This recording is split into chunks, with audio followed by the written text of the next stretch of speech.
Hi viewers. Muchumarri school girl ఎవరైతే ఉన్నారో వాసంతి పాపం 7వ తారీఖున ఆమె కనపడకుండా పోయింది. నర్సాపురం ఎంపీడీఓ మండవ వెంకట రమణారావు 14వ తారీఖున కనపడకుండా పోయాడు. ఇతనికి సంబంధించి 9 రోజులుగా సర్చ్ ఆపరేషన్ ఎక్కడ జరుగుతోంది? విజయవాడ నుండి ఏలూరు కాలంలో నడుస్తుంది.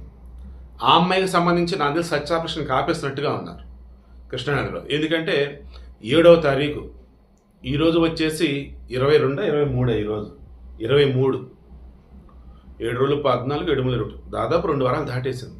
సో ఇంకా ఆ బాలిక బాడీకి సంబంధించి ఏమీ దొరకనట్టే లెక్క. అంతకుముందు ఈమె తల్లి సుజాత దగ్గరికి వచ్చి, వాసంతి తల్లి సుజాత దగ్గరికి వచ్చి ఎవరు అన్నారు కదా, నీ కూతురు డెడ్ బాడీ నెలైన సార్ దొరక చూసుకొని చెప్పేస్తున్నారు కదా.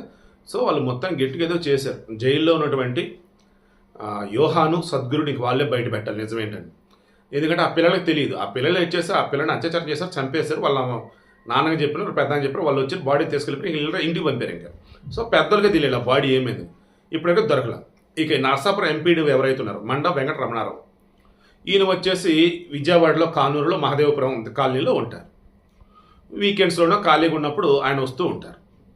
నర్సాపురం ఎంపీడీ ఉన్నటువంటి ఈయనకి సంబంధించి అక్కడ లోకల్ ఉన్న ఫెర్రీకి సంబంధించి కాంట్రాక్ట్లో ఏదో తీసుకున్నారో వాళ్ళు డబ్బులు ఏదో చెల్లించాల్సి ఉందట.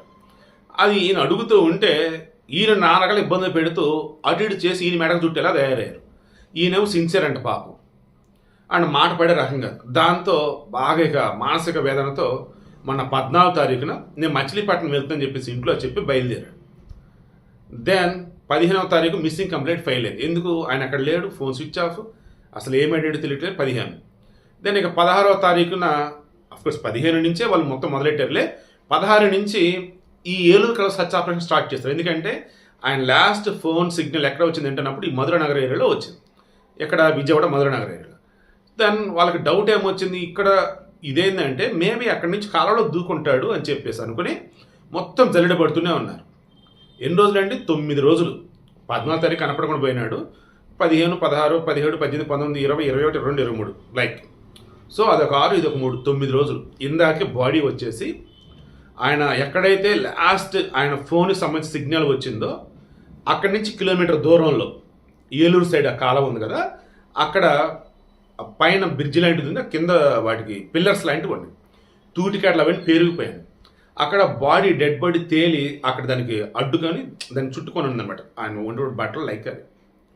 మొత్తానికి SDRF, state disaster relief force, SDRF వాళ్ళు తీసి బాడీని ఇమీడియట్గా పోస్ట్ మార్టంకి పంపించున్నారు.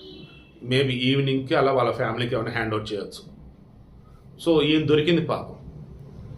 ఆ పాపది మాత్రం ఇంక దొరకనట్టే లెక్క. ఈయనైతే దొరికింది.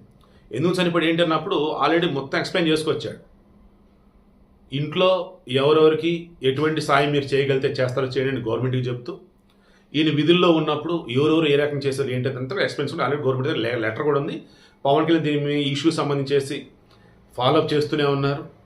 ఈవెన్ మన గవర్నమెంట్ కూడా చాలా సిన్సియర్గానే ఈ విషయంలో ఫాలోఅప్ చేస్తూనే ఉన్నారు. ఎందుకంటే ఒక సిన్సియర్ ఆఫీసర్ గతంలో ఉన్నటువంటి పాలకుల యొక్క అవినీతి వల్ల, అరాచకం వల్ల, మధ్యలో ఉన్నటువంటి కాంట్రాక్టర్ల వల్ల వీళ్ళు బలవుతుంటే చూస్తూ ఊరుకోకూడదు కదా గవర్నమెంట్.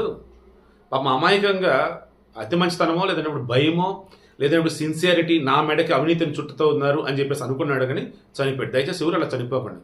మొత్తానికి ఈయన మండవ వెంకట రమణారావు యొక్క బాడీ నర్సాపురం ఎంపీడీ ఆయన బాడీ దొరికింది. బట్ ఆ ముచ్చుమరి బాలిక అయితే బాడీకి సంబంధించి ఎటువంటి ఇది లేదు. మేబీ ఇంకా దొరికినట్టే లెక్క పాపం.